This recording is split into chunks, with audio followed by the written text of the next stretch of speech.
Okey, satu bangunan 4 tingkat di Bandar Kota Baru untuk disewa. Own building ya. Own building, tak attach ke bangunan lain.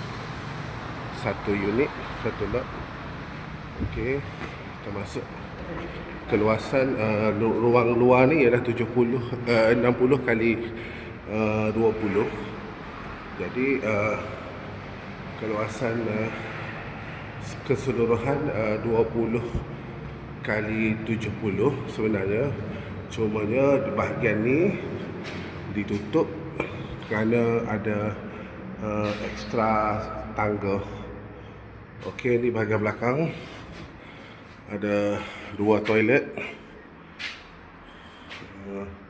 Bahagian belakang sekali ni pam air, 3 pam air untuk 3 tingkat, untuk tingkat atas, dan atas tu tangki. Jadi kawasan belakang lah ada pintu besi keluar. Okey, alright. Bangunan ni dah ada CF dah ada tulisan CF. Okey, ni bilik DB di bawah tangga. Okey, so DB dia. Alright. Ke tingkat 1 ya, tingkat 1 sekarang.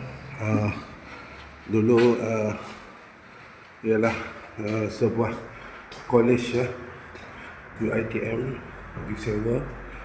So ni bahagian depan dah ada partition, siap bilik, tapi kosong cuma partition je lah. Okey, so depan ada 3 bilik. Okey, ruang belakang. Okey, ada 1 bilik sini, 1 bilik lagi, dan ada 1 bilik lagi. Tu 2, 3, 6 bilik. Okey, dan di belakang ada pantry, dan ada 2 toilet, dan ada pintu exit 1 lagi belakang. Okey.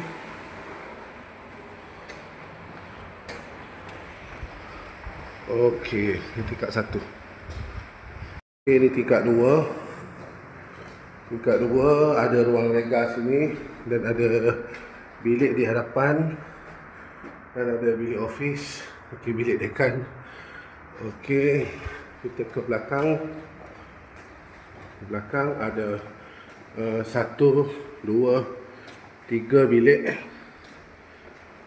Okey, dan seperti biasa belakang ada tangga kecemasan dan 2 toilet.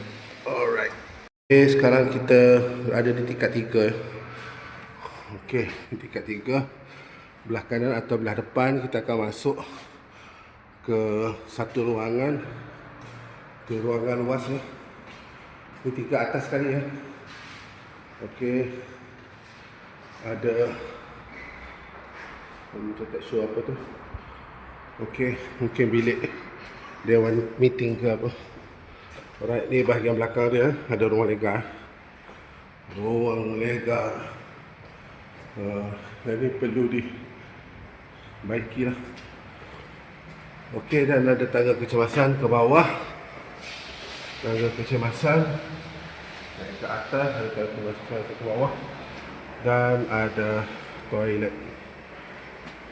Alright. Okey. Terima kasih.